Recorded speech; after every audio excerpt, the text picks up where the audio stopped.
July 30 na tayo. It's Thursday today po, and tomorrow is July 31. And of course, on Saturday, now we are going to welcome again ang brand new month sa mga buhay natin. Sa mga buhay natin, because on Saturday, that will be the first day of the month of August.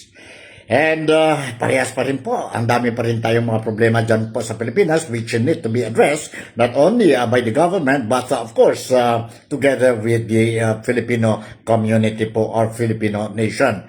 And we see the rising number of, continuing rising number of cases against politicians, individuals dyan po sa Pilipinas for reasons we don't know. For reasons we don't know. Totoo ba itong mga kaso po? Kagaya ang kaso kay they're building up a case against former Senate President Alan Peter Cayetano. Ethic complaints dyan po sa Senado kay Senator Pia Cayetano. And of course, ang mga kaso to be filed against or case build up against former House Speaker of the House, si Representative Martin Romualdez.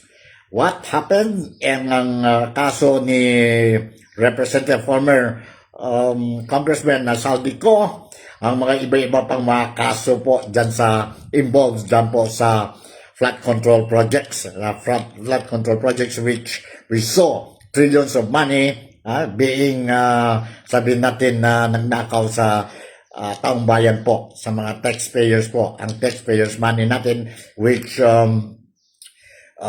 involves more than 1.2 trillion pesos po. And dahil dyan po galit na galit ang mga Filipinos sa what is happening sa buhay of mga Filipinos, particularly mga ordinary Filipinos kagaya natin dito po sa Malaysia, sa Sabah in particular, ang mga overseas Filipino workers, and of course ang mga kababayan at kaibigan, kapatid natin dyan mismo sa Pilipinas. Tumaas na ang mga bilihin sa Pilipinas, cost of living tumaas na din, and ang dami mga inconveniences that we are facing ngayon po dahil sa corruption sa Pilipinas. Not only sa flood control projects but other corruptions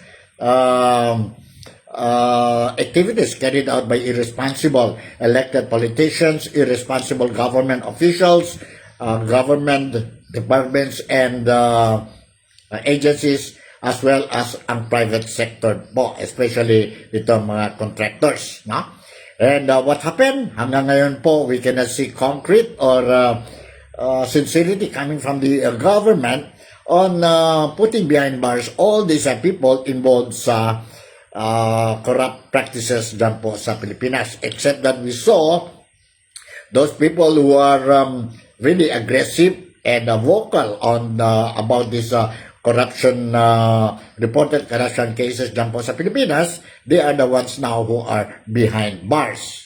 Behind bars po. But anyway, before I'm going to touch on these things po, ang topic natin ngayon po is more on si Vice President Inday Sara Duterte. Alam na natin po, we will be expecting or we are expecting hanggang September, October siguro po, ang pangalan ni Inday Sara Duterte will be mentioned every day dahil po tuloy-tuloy po ang impeachment trial ni Inday Sara Duterte. Nasaan ba si Inday Sara Duterte? Si Inday Sara Duterte ngayon po ay nasa labas ng Pilipinas. Why? Because she went and visit ang tatay niya po dyan po sa The Hague, sa detention center ng tatay niya po si former President Rodrigo Roa Duterte bilang isang anak, the eldest daughter sa pamilya ni Tatay Digong po. Concerned din si Inday Sara Duterte about the welfare interests of her father together with ang mga siblings nila. And of course, she also wants to find out kung anong mga developments tungkol sa kaso filed against Tatay Digong dyan po sa International Criminal Court. So, welcome kayo po dito sa programa natin, Nick Talk, Real Talk with Nico. Both ang mga Filipinos dito sa Malaysia, particularly sa Sabah, ang mga overseas Filipino workers and migrant Filipino sa iba-ibang parte ng mundo, and of course, ang mga kaibigan, kapatid at kababayan natin dyan mismo sa bayan natin, which we call the Philippines, and we love the Philippines po. So to start with, dito tayo po sa sabihin natin na issue ni Vice President Inday Sara Duterte, no? And as what I mentioned earlier, na si Inday Sara Duterte nandyan po sa The Hague, no? The Hague po. Mayroon tayo dito mga palita which I'm going to share with you po. And ang news article published dyan po sa ABS-CBN online dyan po sa Pilipinas. And online ito po, the title is VP Duterte urged ICC to expedite Dad's trial amid detention concern. Nandito po ang balita. Vice President Sara Duterte called on the International Criminal Court to expedite proceedings regarding former President Rodrigo Roa Duterte, citing concern over his age and health after more than a year in detention. Speaking during the visit to The Hague on Wednesday, kahapon ito po, July 29, Duterte provided updates on her father's condition, the status of his case, and her views on the current political climate in the Philippines. The Vice President confirmed she visited former President on Monday, Tuesday, and kahapon po, Wednesday. She reported that the 81-year-old former leader is doing well overall, despite dealing with a skin issue. Sabi niya po, we are trying to ask the health unit of the detention what it is all about, but we appreciate that they did something about it, Duterte said. Sabi niya po, I understand there is a cream applied on the skin and rash. I really don't know what it is. So, other than that, the usual aches and pains of an 81-year-old man, and well, yes, there's no complaint right now about the weather because it is not really cold dyan po sa The Hague. So, yun po ang latest updates tungkol kay Tatay Digong po dyan po sa detention center of the International Criminal Court. And of course, yesterday may rally that they organized a rally dyan po sa The Hague. And a lot of people also, mga supporters ng mga Duterte po also, sabi natin, attended the rally po, no? Since Monday, Tuesday ba yun? Tuesday and Wednesday. And yun po, no? That is bakit ngayon nandoon po si Inday Sara Duterte. And as earlier reported, and she repeatedly said, since last year po, the reason behind why he refused, not only refused po, but has no plans to attend the State of the Nation address of President Ferdinand Bongbong Marcos last Monday po, it is because, sabi niya po, the SONA is a waste of time. A waste of time po. Anyway, umpisa na tayo sa mga video clips ko po that I have prepared para sa inyo during the visitation or the stay of Inday Sara Duterte dyan po sa The Hague. Yesterday, when she was about to go for her third visit kay Tatay Digong, may interview po, no? May interview ginawa sa kanya po ang local media dyan po sa The Hague, no? Ang interviewer is not a Filipino. And nandito po, I'm going to share with you itong video clip po. So, at least you will have an idea and know kung ano talaga po, no? Ano talaga ang mga question and answer raised kay Vice President Inday Sara Duterte by a foreign media dyan po sa ICC, detention center premises po, after attending a rally also po. Nandito po, let's watch and listen to this video clip.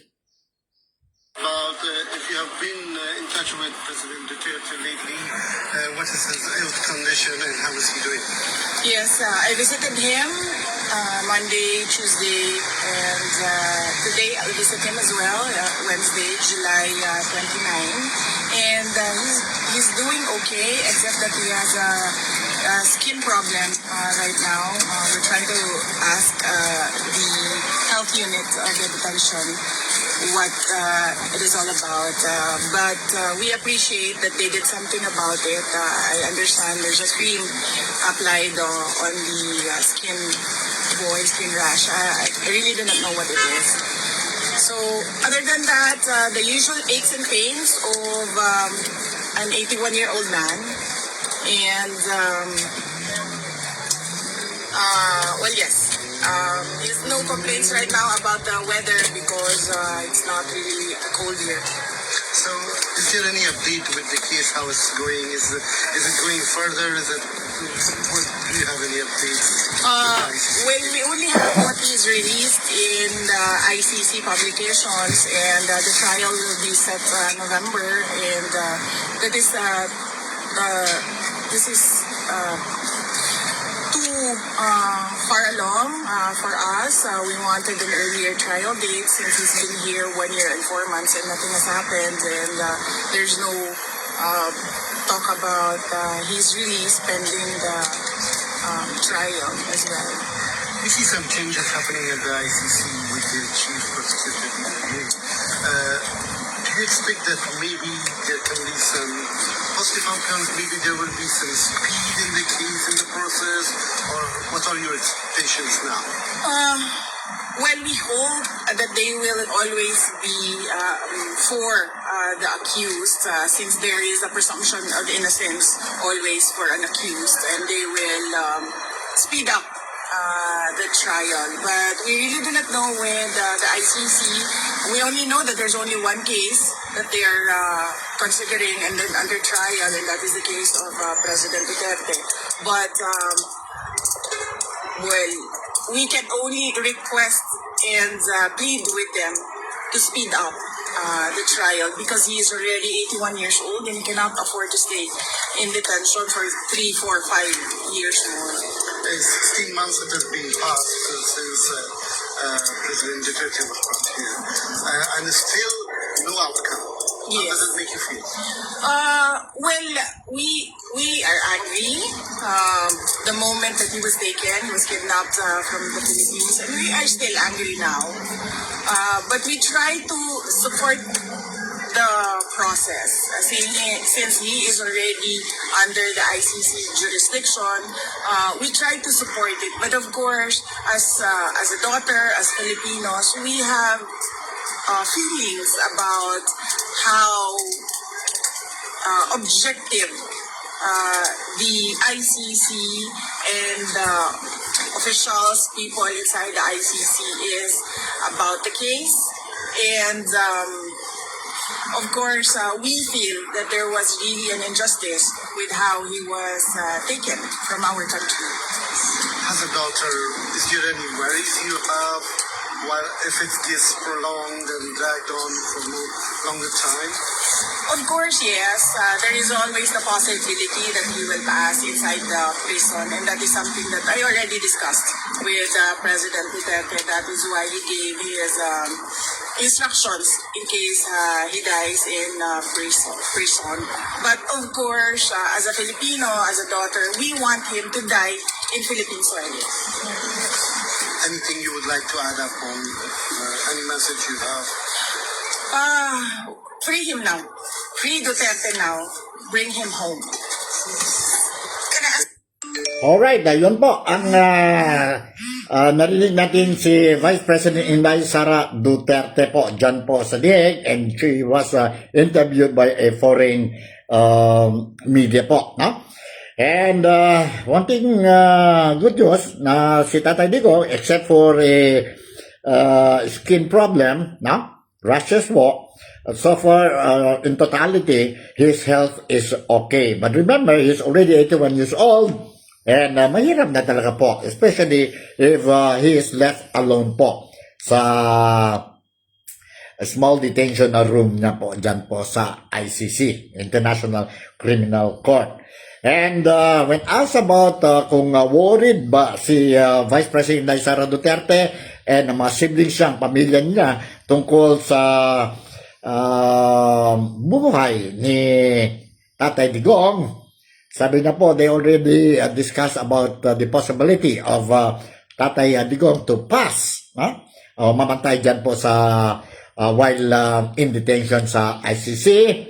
And as a daughter, as a Filipino po, they want that kung sakali this thing will happen, I hope it will not happen, knock on the wood, I hope it will not happen, kasi lahat ng mga Filipino, karamihan ng mga Filipinos po would like to see si Tatay Digong return back to the Philippines alive, no? Alive po, no? So sabi niya po, yon ang gusto nila, ang pamilya nila po, together with the Filipinos po, that Tatay Digong will return back to the Philippines, buhay na buhay po. When asked about her message to the Filipinos po, no? And to the ICC, sabi niya po, bring Tatay Digong home now. Return Tatay Digong to the Philippines. Yon po ang mensahe ni Inday Sara Duterte. Anyway, ang dami din mga other questions asked kay Inday Sara Duterte during the rally, no? Rally carried out yesterday dyan po sa The Hague. And during her speech, she also mentioned about, she touched on the ICC po, no? On the ICC, especially yon announcement made by American President Donald Trump. Sabi niya po na do not support anymore, to back out na ang support ng mga allies ng Amerika sa ICC po.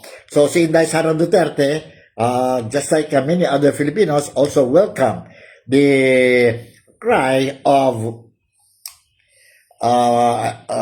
Donald Trump or President Donald Trump po. In fact, if you look at the situation po, ang ICC, mayroon isang case lang po, isang case na lang po dyan sa they are investigating, and that is Tatay Digong. Yung mga iba po, wala na po, no? And we are expecting that many people, not only Filipinos, but the others, nationalities, other countries po, they are expecting that the number of membership of ICC will really deteriorate, will really go down po. Ibig sabihin, alis ang mga miyembro ng ICC ngayon po, no? Especially now that America is appealing to his allies na to back out na po sa ICC po. So let me share with you another a portion of Inday Sara Duterte po, no? Inday Sara Duterte speech which she made kahapon po dyan po sa The Hague. Hold on po. Alright, nandito. Let's watch and listen to this video clip po. Okay? Guys, because America, the United States, and its powerful allies are going after ICC.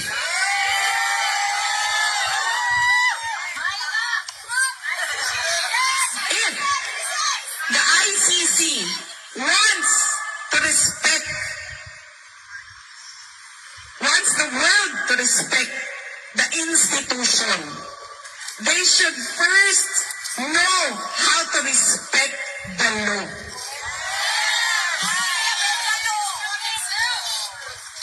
Because this is a time in the history of the world where the motto of institutions is bend the law.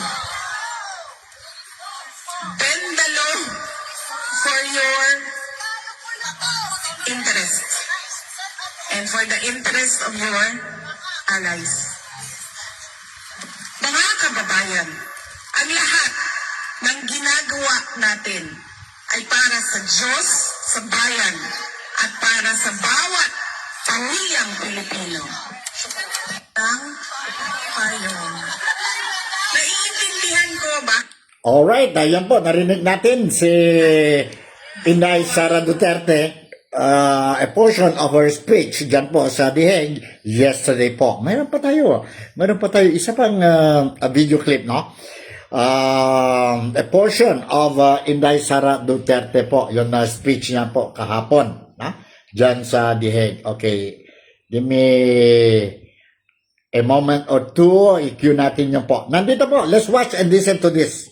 Importante ito po para sa mga Filipinos. Listen carefully ang speech a portion of the speech of Inday Sara Duterte. Let's watch and listen to this. Let us start in the year 2017. In 2017, a lawyer submitted a communication to the International Criminal Court. And this was supplemented by a communication by former Senator Trillanes and another person. That was in 2017. In 2018, the court took it under consideration. Between 2017 until 2021, there was an investigation, investigation put on hold. Let us start first with the complainant. Who is Trillanes?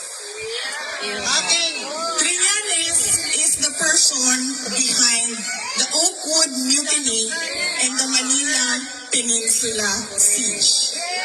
Which was against who? It was against President Gloria Macapagal Arroyo. Trillanes stood on the platform of anti-corruption against Arroyo. We do not know the dealings, the negotiations behind the mutiny and the siege. That is not discussed publicly. When did we next see Trillanes? We saw him next in the Jejomar Binay attack. Vice President Binay was a candidate, a presumptive candidate for the 2016 election. And then what did he do? He attacked Vice President Binay on the platform of anti-corruption.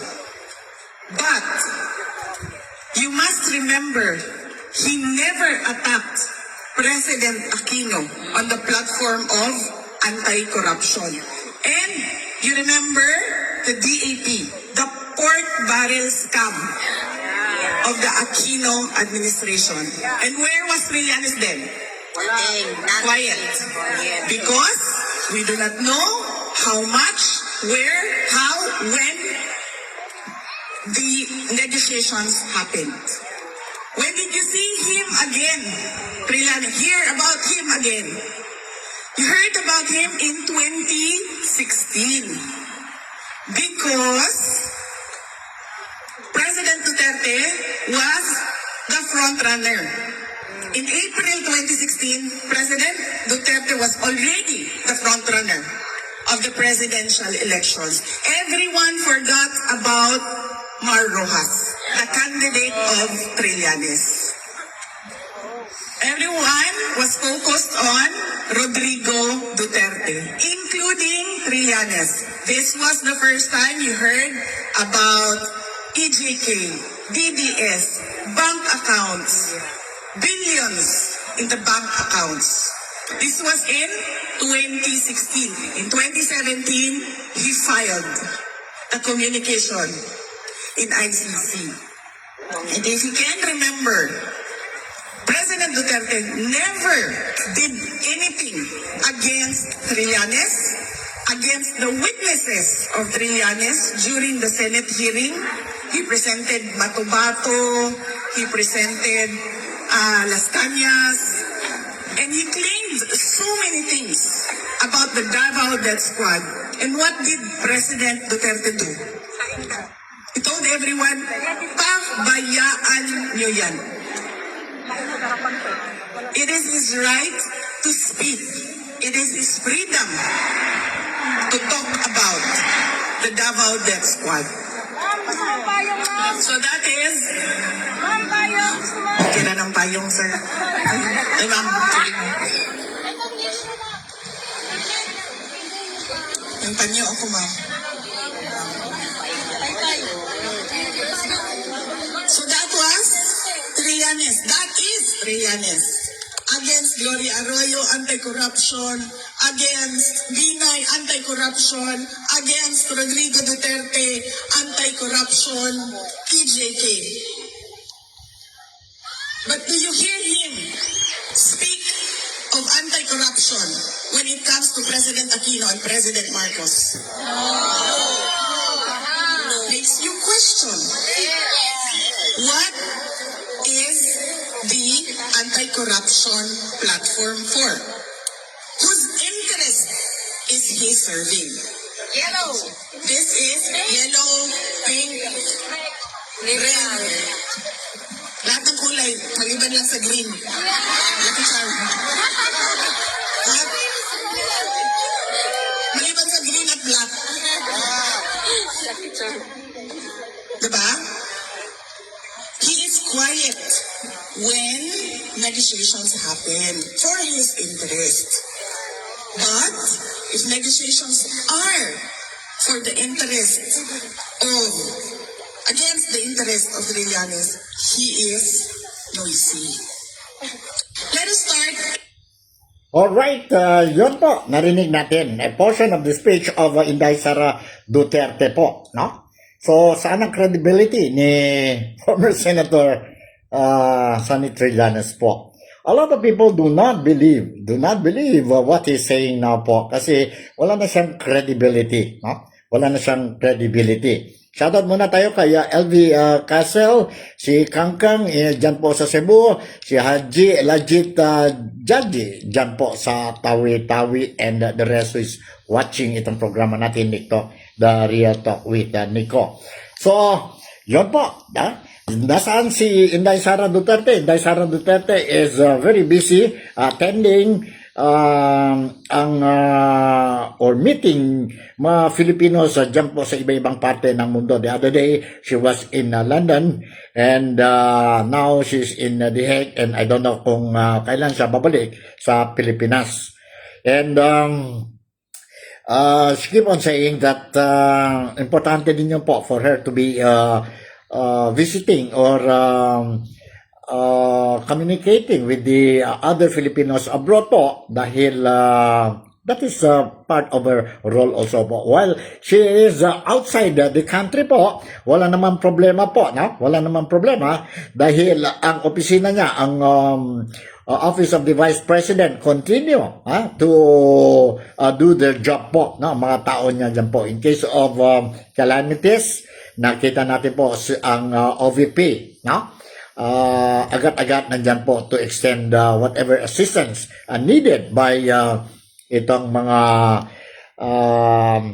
biktima natin sa natural calamities, kagaya yon na flood, no? Kagaya yon daw po sa flood. So, yon ang latest updates natin, and the question is whether she will be physically present during the impeachment trial, dyan po sa Senado, na hindi naman obligado, no? For your information, hindi naman obligado si Inday Sara Duterte or Vice President Inday Sara Duterte to be physically present unless, may supena, unless ang legal team niya po will advise her to attend, no? To attend. Communication between the Vice President and at saka ang legal team niya po, every day they are communicating, especially ang spokesperson nila po si Attorney Michael Poa, no? Yun po, nag-reveal din si Attorney Michael Poa. Tungkol naman sa impeachment trial, ang continuation or resumption of the impeachment trial will push through, will continue on Monday, that is August 3, 4, and 5. Kahapon, nakita natin po, dalawang land bank officials, bank managers po, stand as witnesses dyan po sa hearing, and that was, or they were the, sabihin natin, witnesses presented by the prosecution team. No? And the other thing I want to mention is during the hearing yesterday or trial yesterday, si presiding officer, Senator Judge Chis Escudero, stop ang ang opening statement made by Congresswoman, former Senator Laila De Lima po, no? Because nakita ni presiding officer that her statements already indicated of conclusion na po ng kaso po, no? So napahiya si